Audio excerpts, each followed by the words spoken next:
భువన చైతన్య ప్రసారం. నమస్కారం. మన ధర్మం కార్యక్రమానికి స్వాగతం. ఇవాళ మన ధర్మం కార్యక్రమంలో మన ధర్మ సందేహాలను నివృత్తి చేసేందుకు మనతో పాటు ఉన్నారు ప్రముఖ ఆధ్యాత్మికవేత్త, ధర్మశాస్త్ర నిపుణులు బ్రహ్మశ్రీ డాక్టర్ కాకునూరి సూర్యనారాయణమూర్తి గారు. గురుగారు నమస్కారం. నమస్కారం అమ్మా. గురుగారు, ఈ మధ్య కాలంలో జగద్గురువులు అనేవారు చాలా ఎక్కువయ్యారు. నిజానికి జగద్గురువు అంటే ఎవరు? శ్రీరామ జయం, శ్రీకృష్ణ జయం.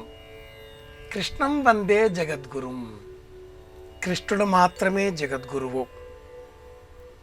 జగత్తుకు గురుత్వం వహించేటటువంటి ఈ శబ్దాన్ని మనం స్వీకరించినప్పుడు సర్వసంగ పరిత్యాగం, ఏ విషయం పైన కూడా మమకారం లేకపోవడం, చతురాశ్రమ విధానంలో తురీయాశ్రమం అనే పేరు పొందిన సన్యాస ఆశ్రమంలో జీవించడం, ద్వంద్వాతీతంగా వ్యవహరించడం, కేవలం ప్రణవము ఓం అనే అక్షరాన్ని మాత్రమే జపం చేయడం, నిరంతరం దైవాన్ని స్మరించడం, అభ్యాసం చేయడం, జ్ఞానాన్ని స్వీకరించడం, జ్ఞానాన్ని అందరికీ అందించడం, ఈ ధ్యేయంతో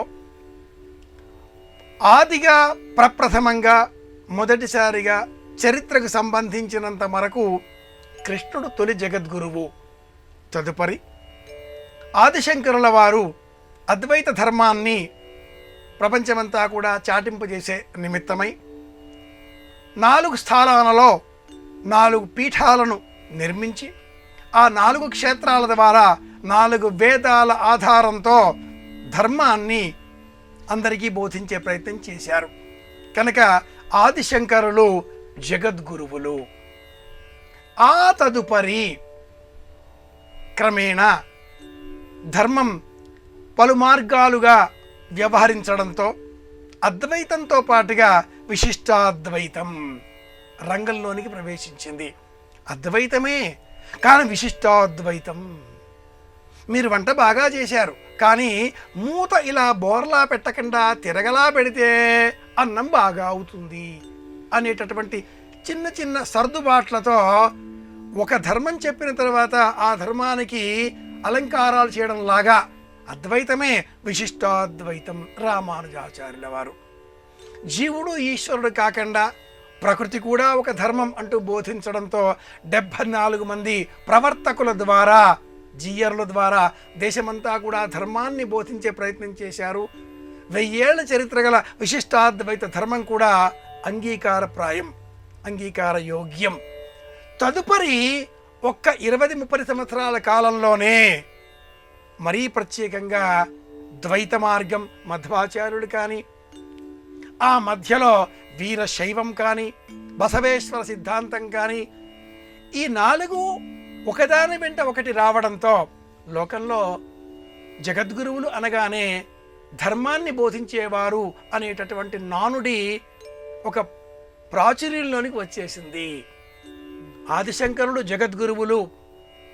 అందుకే శంకరుల వారిని మాత్రమే గురువులుగా మనం స్మరిస్తాం. రామానుజాచార్యుల వారిని భగవద్రామానుజులు అని సంబోధిస్తాం. తదుపరి ఈనాటి కాలానికి గడ్డం పెంచుకొని, సెల్ ఫోన్ చేతిలో పుచ్చుకొని, కాషాయ వస్త్రాలు ధరించి 4 రామాయణ భారత సంబంధ శ్లోకాలు నేర్చుకుంటే ఎవరికి వారు వారి వారి గృహాలలో పీఠాలు ఏర్పాటు చేసుకుని శ్రీపీఠాల పేరిట, మరో పీఠాల పేరిట లోకమంతా కూడా వ్యాపకం చేస్తున్నారు. ఇవన్నీ కూడా అనాదిగా ఉన్నటువంటి మూలమైనటువంటి పీఠాలు బోధించేటటువంటి ధర్మానికి వ్యతిరేకంగా ఉన్నవి, అవైదికములుగా ఉన్నవి అనే చెప్పాలి. ఇందువలన సామాన్య మానవుడు సందేహంలో పడిపోతున్నాడు. ఏ మార్గాన్ని అనుసరించాలి అంటూ ఆందోళనలో పడిపోతున్నారు. సనాతనంగా ఉన్న ధర్మాలనే పాటిద్దాం. అద్వైతము, విశిష్టాద్వైతము, ద్వైతము, వీరశైవము, ఈ 4 అనాదిగా ఉన్నవి. మన భాషలో చెప్పుకుందాం, ఆధునికంగా మాట్లాడుకుందాం అంటే కూడా ఒక 1000 ఏళ్ల చరిత్ర గల పరంపర కలిగిన పీఠాలు ఇవి. ఈ పీఠాల ద్వారా బోధించేటటువంటి సత్యం, ధర్మం ఆర్ష సిద్ధాంతానికి అనుకూలంగా ఉంటుంది. వైదిక మార్గానికి సనాతన భారతీయ ధర్మానికి అనుగుణంగా ఉంటుంది. వీటినే పీఠంగా భావన చేద్దాం, జగద్గురువులనే గురువులుగా భావన చేద్దాం. గురుగారు, ఇక మరో సందేహం. వంట చేసే సమయంలో కొన్ని దోషాలు ఉంటాయంటారు కదా, వాటిని ఏ రకంగా తొలగించుకోవాలి? వంట చేసే సమయంలో వంట అంటే ఏమిటండి అంటారు చాలామంది. చాలా సులభం అండి. ఇలా చిటిక వేస్తే స్టవ్ వెలిగిద్దాం, అలా బాణలు పెడదాం, ఇలా నూనె వేద్దాం, ఇలా పోపు గింజలు వేద్దాం, ఇలా నీళ్లు పోద్దాం, ఇలా రవ్వ వేద్దాం, అలా మూత పెట్టేద్దాం, ఇలా ఉప్మా రెడీ అంటారు. ఇది చిటికెల పందిరి. ఇంత సులభంగా అవుతుందా వంట అంటే? కాదుగా, చిటికెలు వేస్తూ చెప్పొచ్చు, చేయడం మాత్రం కష్టం. వంట చేసే సమయంలో తెలిసి తెలియక 5 విధాల తప్పులు, పాపాలు, దోషాలు అందరం చేస్తూ ఉంటాం. అవి ఎలాంటివి? వీటిని ఏమంటారు శాస్త్రంలో? పంచసూనములు అన్న పేరిట ఇవి ప్రసిద్ధం. పంచసూనములు. ఈ పంచసూనములు రాకుండా శాస్త్ర ప్రమాణంలో అన్న సూక్తం చెప్పాలి, దైవనామస్మరణ చెయ్యాలి. అలాగే యథాశక్తి ఏదో ఒక దైవనామాన్ని, లలితా సహస్రనామావళి, విష్ణు సహస్రనామావళి, లక్ష్మీ అష్టోత్తరం, శ్రీమన్నారాయణ సూక్తం, నారాయణ కవచం, లక్ష్మీ కవచం, ఏదో ఒక దైవానికి సంబంధించిన నామస్మరణ చేస్తూ శ్రీమాత్రే నమః, మహాగణపతయే నమః అని వింటూ వంట చేస్తే ఆ వంటకు ఈ దోషాలు రావు. ఏమిటి ఆ దోషాలు? తరగడం, ఇది ఒక దోషం. ఆకుకూరలలో ప్రాణం ఉంటుంది. ఉదకుంభేచ మార్జని అని శాస్త్ర ప్రమాణం. కేశిని అనేక ఆ దోషాలలో తరగడం ఒక దోషం. తర్వాత కుండలో కానీ బిందెలో కానీ నీళ్లు ప్రవహించేటటువంటి నీళ్ళని బంధించి ఆ నీటిని వాడుకుంటున్నాం, దోషం. 3 మార్జని, నీళ్ళని చిలకరిస్తున్నాం. బాగా పొంగిపోతున్న సమయంలో అయ్యో అయ్యో అయ్యో పొంగిపోతున్నాయి అని చెప్పేసి కాసని నీళ్లు ఇలా చిలకరిస్తాం. అప్పుడు ఆ పొంగు తగ్గుతుంది. నీరు చేతిలో పోసుకొని ఇలా చిలకరిస్తే అది శపించిన విధానం. అవోక్ష్య, ఉద్భిద్య, నీళ్లు ఎలా పోస్తున్నాం అనే దాంట్లో కూడా పదాలు వేరే ఉన్నాయి, అర్థాలు వేరే ఉన్నాయి. అరచేతిలో నీళ్లు పోసుకొని ఇలా పోస్తాం మనం విస్తరణ శుభ్రం చేసుకునే సమయంలో, కంచంలో శుభ్రం పోసుకునే సమయంలో, వాకిలిలో కళ్ళాపు చల్లే సమయంలో. ఇలా అంటే మట్టుకు అదేదో దోషంగా, శాపభావంతో కూడుకున్నట్లుగా మనం చూస్తూ ఉంటాం కనుక అలా చేయకూడదు. వంట ఆ పదార్థం సిద్ధం చేసే సమయంలో అందులో గరిటె పెట్టి ఇలా తిప్పుతూ ఉంటాం, ఇది ఇంకొక దోషం. తరగడం దోషం, కలపడం దోషం, కట్టెలతో మంట పెట్టి కాల్చడం దోషం. కట్టెలేమిటి, స్టవ్ ఏదైనా కూడా కాల్చడం దోషం. నీళ్లు కుండలో బంధించి పెట్టుకోవడం దోషం. తర్వాత ఆ నీళ్ళని ఇలా చిలకరించడం దోషం. వీటికి 5 పంచసూనములు అని పేరు. ఇవి రాకుండా యథాశక్తి ఆ అగ్నిహోత్రుడిని స్తోత్రం చేయాలి. లేదా సులభంగా పూర్వకాలం వాళ్ళు వంట అయిన తరువాత ఆ వండిన పదార్థంలో కొంత అన్నం, కొంత పప్పు గిన్నె తీసిన తర్వాత ఆ స్టవ్ మీద వేసేటటువంటి వారు. ఇలా చేస్తే కూడా ఆ దోషం కొంత తొలగిపోతుంది. తెలిసి తెలియక స్నానం చేయకుండా వంట చేయడం ఇది మహాపాపం. ఈ పంచసూనాల కంటే కూడా మించిన పంచమహాపాతకాల కంటే మించిన అతిపెద్ద దోషం, నేరం, బాధాకరం, రోగకారకం. స్నానం చేసి వంట చెయ్యాలి. ఉదికిన పరిశుభ్రమైన వస్త్రాలు ధరించి వంట చెయ్యాలి. వంట చేసే సమయంలో మానసిక ప్రవృత్తిని నియంత్రించుకునే విధంగా దైవనామస్మరణ చెయ్యాలి. యథాశక్తి విష్ణు సహస్రనామ స్తోత్రం విన్నా చాలు. ఈనాటి కాలానికి ఒకనాటి కాలంలో అన్న సూక్తం అన్న పేరిట, త్రిశుపర్ణం అన్న పేరిట మంత్రాలు చెప్పేటటువంటి వాళ్ళు. త్రిశుపర్ణమయాచితం బ్రాహ్మణాయ దద్యాత్ భ్రూణహత్యాం వా ఏతే ఘ్నంతి ఏ బ్రాహ్మణా త్రిశుపర్ణం పఠంతి తే సోమం ప్రాప్నువంతి బ్రహ్మమేధవా మధుమేధవా చెప్పేటటువంటి వాళ్ళు. అహమస్మి ప్రథమజాతస్య అన్న సూక్తాలు ఎన్నో ఉన్నవి. అవేవీ లేకుండా ఈనాటి కాలంలో సులభంగా శ్రీమాత్రే నమః, విష్ణవే నమః, ఓం నమో నారాయణాయ, ఓం నమో భగవతే వాసుదేవాయ, దైవనామస్మరణ చాలండి. వంట చేసే సమయంలో ఇలా పంచసూనములు ఇందాక చెప్పానే అలా తరగడం. జగదీశ చంద్రబోసు గారు చెప్పేంత వరకు మనకి తెలియదా చెట్లల్లో ఆకుల్లో ప్రాణాలుంటాయి అని? మన వారికి తెలుసు. ఇది సనాతన ధర్మం కదా, కనుక తరిగి తినాలి, అప్పుడు ఓ దోషం చేస్తున్నాం. ఆ దోషం పోగొట్టుకోవడం కోసం దైవనామస్మరణ చేస్తున్నాం. ఇది అంతరార్థం. ఇంత ఆలోచన ఇందులో ఉంది. కౌరవులు అంటే 100 మంది, దుర్యోధనుడు, దుశ్శాసనుడు, ఇలా అందరూ కూడా దుకారంతో మొదలయ్యే విధంగానే పేర్లు పెట్టుకున్నారా? ఇలా ఎవరైనా పెట్టుకుంటారా పేర్లు? చాలా మంచి ప్రశ్న. ఈనాటి కాలంలో పేర్లు పెట్టడం అంటే అదో పెద్ద క్రతువైపోయింది, చాలా పెద్ద యజ్ఞం.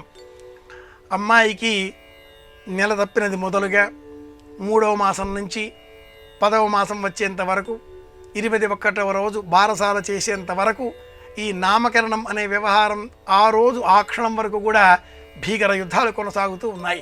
ఏం పేరు పెట్టాలి అనే విషయంలో ఆ వైపున ఈ వైపున అనే ఆలోచనలు చేస్తే అది ఒక పక్కన పెట్టి ఏ వైపునా కాకుండా ఎవరికీ తెలియని కొత్త పేరు పెట్టాలా అనే ఆలోచనలు చేసే వారి సంఖ్య పెరిగిపోయింది. చింతపండు అల్లం తప్పించి అన్ని పేర్లు పెట్టేసుకుంటున్నారు. ఉప్పు అల్లం చింతపండు లాంటివి మాత్రమే పెట్టుకోవడం లేదు. అయితే సనాతన ధర్మంలో ఖట్ ఫట్ చై చింది భింది ఇదివా చక్రూరాణి అని వేద ప్రమాణం. మహాప్రాణాలు అలాగే దుష్ట సంప్రదాయాలకు సంబంధించి వ్యతిరేకార్థాలు వచ్చే పదాలు పెట్టకూడదు అని ప్రమాణం కూడా ఉంది. దుర్యోధనాదులకు సంబంధించి 100 పేర్లు గాంధారి ధృతరాష్ట్రులు ఎలా పెట్టారా అని ఈనాటి కాలంలో వారికి ఒక పెద్ద సమస్య. 2వ పేరు పెట్టడానికే మేము ఇంతగా కష్టపడిపోతూ ఉంటే, కంప్యూటర్లని పగలగొట్టి మరీ పేర్లు తీస్తూ ఉంటే వెతుకుతూ ఉంటే వాళ్ళు ఎలా పెట్టారా 100 పేర్లు? నిజానికి కౌరవులు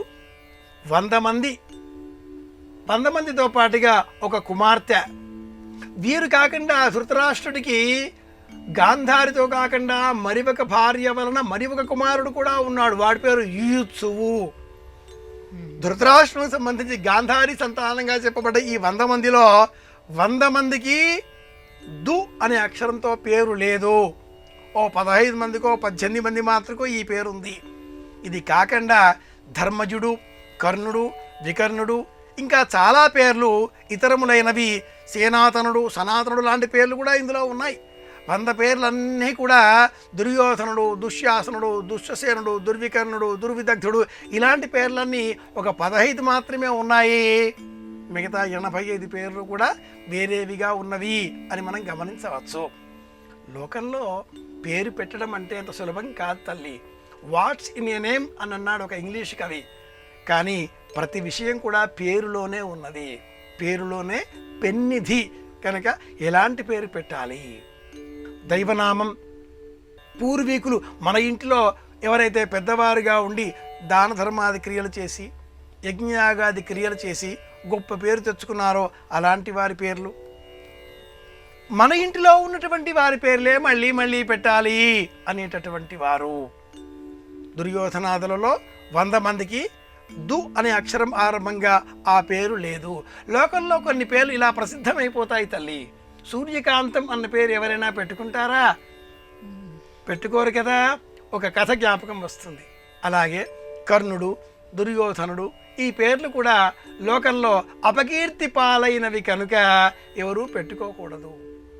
అదేవిధంగా చెట్ల పేర్లు, నదుల పేర్లు, కొండల పేర్లు, ఋషుల పేర్లు ఇవి కూడా పెట్టకూడదు అని శాస్త్ర ప్రమాణం. నామకరణం ఒక పెద్ద క్రతువు, ఒక పద్ధతి. గురుగారు, రావణాసురుడి తల్లిదండ్రుల పేరేంటి? ఇన్ని అవలక్షణాలు ఉన్నటువంటి రావణుడికి శివుడి యొక్క అనుగ్రహం ఎలా లభించింది? రావణుడే కాదు తల్లి, లోకంలో భస్మాసురుడు ఇంకా అనేకులు రాక్షసులందరికీ కూడా దైవం శివుడే. సులభంగా మార్గాన్ని అన్వేషణ చేసేటటువంటి విధానం బోధిస్తాడు. సులభంగా అవతల తీరం దాటిస్తాడు. ఏం చేసినా కూడా దీర్ఘకాలంగా కాకుండా ఏం కావాలి అని అడుగుతాడు, ఇచ్చేస్తాడు. మళ్ళీ మౌనంగా కడుదలు మూసుకొని కూర్చుంటాడు. కనుక బోళాశంకరుడు. సుమాలి, కైకసి అనే దంపతులకు 3 కుమారులు. రావణుడు, కుంభకర్ణుడు, విభీషణుడు. వీరు మళ్ళీ ఒక సోదరి ఈ 3కి ఉన్న కారణం చేత ఈ 3 కూడా భగవంతుడికే స్తోత్రం చేశారు. కుంభకర్ణుడు, విభీషణుడు అలాగే రావణుడు కూడా బ్రహ్మదేవునికే తపస్సు చేశారు. బ్రహ్మదేవుడు ఏం వరం కావాలి అని కోరుకోవలసినదిగా అడగగా వారి వారి యోగ్యతలు అనుసరించి మృత్యువు లేకుండా రావణుడు వరం కోరుకోగా నర్తించిన ఆ నాలుక మాట దోషం కారణంగా నిద్ర కోరుకున్నాడు కుంభకర్ణుడు. జ్ఞానం కోరుకున్నాడు సరమ భర్త అయినటువంటి ఈ విభీషణుడు. వారి వారి యోగ్యతలు అనుసరించి సుమాలి, కైకసి ఈ దంపతుల కుమారులు ఈ ముగ్గురు. రావణుడి తల్లిదండ్రులు విభీషణుడికి కుంభకర్ణుడు కూడా తల్లిదండ్రులే అయినప్పటికీ, ముగ్గురు ఒకే సంతానమే అయినప్పటికీ, ఒకే తల్లిదండ్రులకు పుట్టిన వారే అయినప్పటికీ వారి వారి యోగ్యతలు అనుసరించి దైవానుగ్రహాన్ని పొందగలిగారు.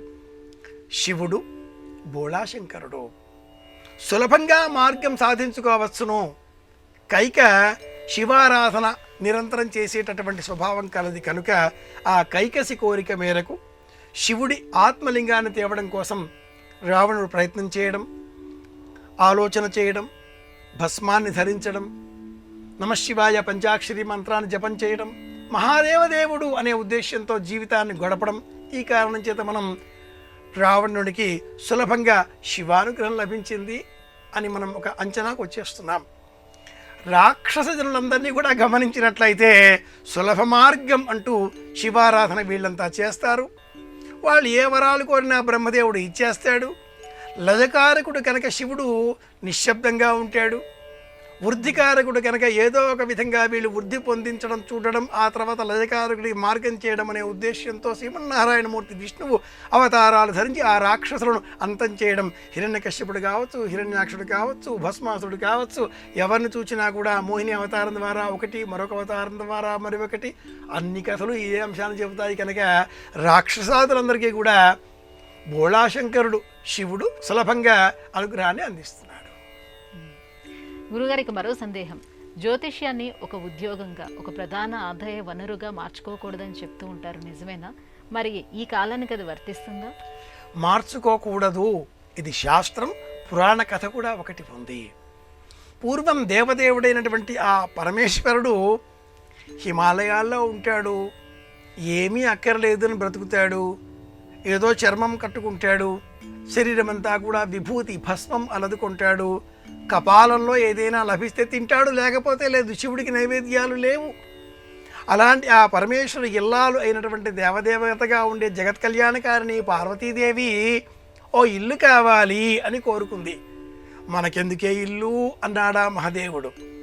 కాదు కూడదు అని భీష్మించు కూర్చుంది పార్వతీదేవి. దానితో పరమేశ్వరుడు నీ ఇష్టం అలాగే కానీ ఓ ఇల్లు కట్టుకోవడం జరిగింది. ఆ ఇంటికి గృహప్రవేశం ఎవరు మంత్రం చెప్పాలి? రావణుడే చెప్పాలి. గృహప్రవేశమైనాక ఏం దక్షిణ కావాలి? ఆ ఇల్లు నాకు ఇచ్చేయకూడదా అని అడిగాడా రావణుడు.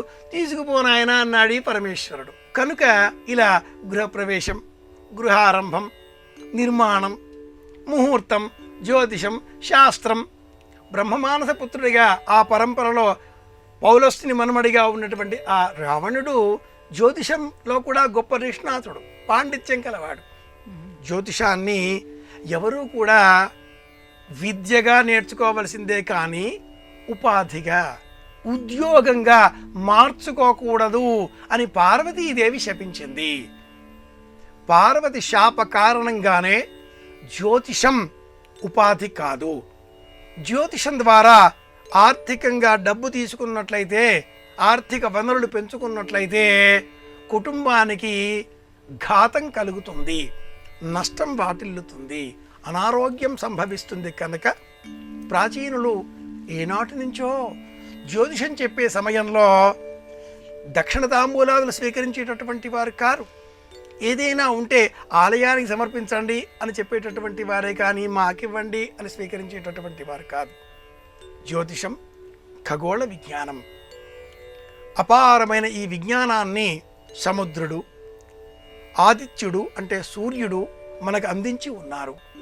వీరి కారణంగా లభించిన ఈ జ్యోతిషాన్ని ఆర్థిక వనరులతో మనం ముడిపెట్టుకొని భౌతికమైన ప్రయోజనాన్ని సాధించే ప్రయత్నం చేస్తే చెప్పే జ్యోతిషం అధిక భాగం తప్పుగా పరిణమించే ప్రమాదం పక్కనే వాటిల్లుతుంది, చోటు చేసుకునే ఉంటుంది, పక్కనే ఉంటుంది. ఒక విజయం వెనుక 10 పరాజయాలు తొంగి చూస్తాయి అని చెప్పడానికి మనం ఆశించేటటువంటి ఆర్థిక వనరులే కారణమవుతాయి. కనుక పార్వతీదేవి శాపాన్ని అనుసరించి జ్యోతిషం ఆదాయ వనరుగా మార్చుకొనకూడదు. అలా ఇస్తే ఇచ్చిన వారికి పాపమే, పుచ్చుకున్న వారికి దోషమే. డబ్బులు అందించి జ్యోతిషం ఫలితాన్ని మనం సాధించి ప్రయత్నాన్ని పూర్తి చేసుకున్నామంటే వారికి నష్టం వాటిల్లుతుంది, వీరికి కీడు ఘటిస్తుంది. ఇది ప్రమాణం. పార్వతి శాపం. ఇది కథ. ఈ మధ్య పూరి జగన్నాథ స్వామి ఆలయంలో బ్రహ్మ పదార్థం అనే ఒక విషయం చర్చకు వచ్చింది కదా, ఏమిటి ఈ బ్రహ్మ పదార్థం అంటే? ఏదైనా అర్థం కాకపోతే బ్రహ్మ పదార్థం అని అంటూ ఉంటారు మన వాళ్ళు. బ్రహ్మజ్ఞానం అని కూడా అంటూ ఉంటారు. ఇంద్రద్యుమ్నుడు అనేటటువంటి మహారాజు ఆ దేవదేవునికి ఆలయ నిర్మాణం చేశారు. నిర్మాణం చేసే సమయంలో లభించిన ఆ అర్చామూర్తులు బలభద్రుడు, సుభద్ర, జగత్ కళ్యాణకారకుడైనటువంటి ఆ కృష్ణ పరమాత్ముడు, జగన్నాథుడు, జగత్తుకే నాథుడు, అసంపూర్ణంగా ఉండేటటువంటి ఈ అర్చామూర్తుల ప్రతిమలలో ఆ చెక్కలకు సంబంధించిన వేప చెట్టుకు సంబంధించిన ఒక ఉండ వంటి పదార్థం అనూచానంగా వేల సంవత్సరాలుగా వంశపారంపర్యంగా ఆలయ నిర్వాహకులకు సంబంధించి అలా కొనసాగింపుగా వస్తున్నది. 12 ఏళ్లకు ఒకసారి క్షేత్రంలో, పూరి జగన్నాథ క్షేత్రంలో ఆ అర్చామూర్తులను నిమజ్జనం చేసి కొత్త దారు మూర్తులను, చెక్క మూర్తులను తిరిగి సుప్రతిష్ఠితం చేస్తారు. 12 సంవత్సరాలకు ఒకసారి నిర్వహించేటటువంటి ఈ ఉత్సవంలో అంతర్భాగంగా నగరమంతా కూడా విద్యుత్తు తొలగించడం, నిశ్శబ్దాన్ని పాటించడం, ప్రధాన అర్చకులలో ప్రధాన అర్చకుడైన వృద్ధుడు ఆ బ్రహ్మ పదార్థ రూపంలో ఉండేటటువంటి గుండ్రని వేప చెక్క లేక వేప చెట్టుకు సంబంధించినది అని పరిశోధకులు, అన్వేషకులు అంటున్నారు. వాస్తవం ఎప్పుడు ఎవరు ఏది చెప్పరు. అనూచానంగా వంశపారంపర్యంగా వచ్చేటటువంటి ఆ పదార్థాన్ని తీసుకువచ్చి కళేబరోత్సవం అన్న పేరిట నిర్ణీత శుభముహూర్తంలో చిక్కటి చీకటి మధ్యన ఆ అర్చామూర్తి హృదయంలో ప్రధాన అర్చకుడు చేర్చుతాడు. ఇది తంత్ర విద్యకు సంబంధించిన విషయం. ఈ కారణంగానే ఇన్ని వేల సంవత్సరాలుగా జగన్నాథ స్వామి వారి వద్ద 12 ఏళ్ళకు ఒకసారి ఆ అర్చామూర్తులు మారిపోతాయి. ప్రతి సంవత్సరము ఆ ప్రధాన అర్చామూర్తి ఆలయాన్ని వదలి తిరిగి 9 రోజుల పాటు మరి ఒక చోట ఉండి ప్రవేశించడం. స్వామివారికి జలుబు చేస్తుంది, ఔషధాలు ఇస్తారు. స్వామివారికి ఆకలి వేస్తుంది, గంట గంటకి నైవేద్యాలు సమర్పిస్తారు. స్వామివారికి సమస్త ఉపచారాలు చేస్తారు. బ్రహ్మ పదార్థం అంటే మట్టుకు ఏమిటో ఏదో తెలియనివ్వరు. బహు జాగ్రత్తగా కళేబరోత్సవం అన్న పేరిట అనూచానంగా వంశపారంపర్యంగా అర్చకులే ఈ రహస్యాన్ని కాపాడుతున్నారు. రహస్యాన్ని రహస్యంగానే ఉంచుదాం, జగన్నాథ దర్శనం చేసుకుందాం, అందరి క్షేమాన్ని కోరుదాం. గురుగారు, ఇటీవల వస్తున్న కొన్ని సినిమాలు చూస్తే పురాణాలను మార్చి వాటిలో ఉన్నటువంటి పాత్రలను కూడా మారుస్తూ యథావిధిగా వారు స్వేచ్ఛగా ఆ పాత్రలను తీస్తూ వస్తున్నారు. ఇవి సమాజానికి ఎంతవరకు మేలు చేస్తాయి? ఇటీవల అన్న పదాన్ని మనం మినహాయించాలి తల్లి. ఎందుకంటే తొలి టాకీ భక్త ప్రహ్లాద నుంచి నేటి కాలంలో వచ్చేటటువంటి చిత్రాల వరకు అన్నింటిలో కూడా పురాణ కథలను స్వేచ్ఛగా వారి వారి ఆలోచనల మేరకు మార్చి చిత్రీకరించిన నేపథ్యంలో నేటి కాలంలో ఇవే వాస్తవాలు, ఇవే కథలు అంటూ పలువురు భ్రమపడే ప్రమాదం ఈనాటి కాలానికి చోటు చేసుకుంది. ఒకనాటి కాలంలో రామాయణ, భారత భాగవతాలు, ఇతర పురాణాలలో ఉండేటటువంటి వృత్తాంతాలను స్వేచ్ఛగా కొంత మార్చి చిత్రీకరించినప్పటికీ మూల గ్రంథాలకు సంబంధించిన జ్ఞానం ఉండడంతో పాటుగా ఆయా కథనాల ద్వారా ప్రధానంగా జాతికి క్షేమం చేకూర్చాలి, ధర్మం బోధించాలి అనే ఉద్దేశ్యం ఉన్న కారణం చేత ఆ చిత్రాలన్నీ విజయవంతమయ్యాయి. అలాగే హైందవ జాతికి కొంత మేలు చేకూరింది. ఈనాటి కాలంలో అలా కాకుండా వక్రీకరించడం, దుష్ట పాత్రలను వీరోచిత పాత్రలుగా మార్చి చూపడం, వ్యక్తిగతమైన కారణాల చేత దుర్యోధనుడు కథానాయకుడు, కర్ణుడు కథానాయకుడు, కల్కి కథానాయకుడు. ఇలా మనం గమనించినప్పుడు కలి కూడా కథానాయకుడిగా సినిమాలు రాబోతున్నాయి. 1, 2 అని కాకుండా అశ్వత్థామ కూడా ప్రతినాయకుడు కానీ కథానాయకుడిగా మార్చే కథలు రాబోతున్నాయి, వచ్చాయి కూడా. గమనిస్తే హిరణ్యకశ్యపుడు కథానాయకుడు, రావణుడు కథానాయకుడు, ఇలాంటి కథలు కూడా పూర్వం వచ్చి ఉన్నాయి. కానీ సూక్ష్మంగా ఆ ప్రతినాయక లక్షణాలు ఉన్నప్పటికీ ధీరోదాత్త, ధీరోద్ధత, ధీరశాంత, ధీరలలిత అనే లక్షణాలతో కథానాయకుడి పాత్రను కూడా రాముడు లేక కృష్ణుడు వీటిని కూడా ప్రత్యేకంగా చూపిస్తూ కథ చివరలో లోకానికి, సమాజానికి మేలు కలిగించేటటువంటి నీతిని అందించే ప్రయత్నం ఆనాటి చిత్రకారుడు చేజగా నేటి కాలానికి ఈ లక్ష్యం తగ్గింది. కథలు పలచనబడిపోయే ప్రమాదం ఉంది. అంతకంటే మించి ఆనాటి కాలంలో సమాజంలో ఉండే దాదాపుగా అందరికీ మూల కథలతో అనుబంధం ఉండేది, మూల కథల పౌరాణిక జ్ఞానం ఉండేది. కుటుంబంలో నానమ్మ, తాతయ్య, బామ్మ, పెద్దలు మూల కథలను చెప్పేటటువంటి వారు నేటి కాలంలో చెప్పేవాళ్ళు లేరు, చెబితే వినేవాళ్ళు అంతకంటే లేరు. కనుక చూచిందే జ్ఞానం అనే ప్రమాదంలో పడి కొట్టుకుపోతున్నారు. శాస్త్రం, ధర్మం చూచిందేది సత్యం అనుకోకూడదు అంటుంది, విన్నది ఏది సత్యం అనుకోకూడదు అంటుంది. చదవండి, తెలుసుకోండి, ఆలోచన చేయండి, ఇది సత్యమవుతుంది. ఊరికే విన్నాం, ఊరికే చూచాం, అవే సత్యాలుగా భావన చేస్తే అసత్యమే సత్యంగా లోకంలో ప్రచారంలోకి వస్తుంది. ఇది సమస్య, ఎదుర్కొంటున్న సమస్య. గురుగారు, ఇవాళ మన ధర్మం కార్యక్రమంలో మాకు వచ్చినటువంటి సందేహాలన్నీ కూడా నివృత్తి చేసినందుకు ధన్యవాదాలు గురుగారు. కృష్ణార్పణం. ఇది ఇవాళ మన ధర్మం కార్యక్రమం. రేపటి మన ధర్మం కార్యక్రమంలో మళ్ళీ కలుసుకుందాం. నమస్కారం. ఈ కార్యక్రమాన్ని తిరిగి చూడాలనుకుంటే www.youtube.com/ETV Life Spiritual లో చూడవచ్చు.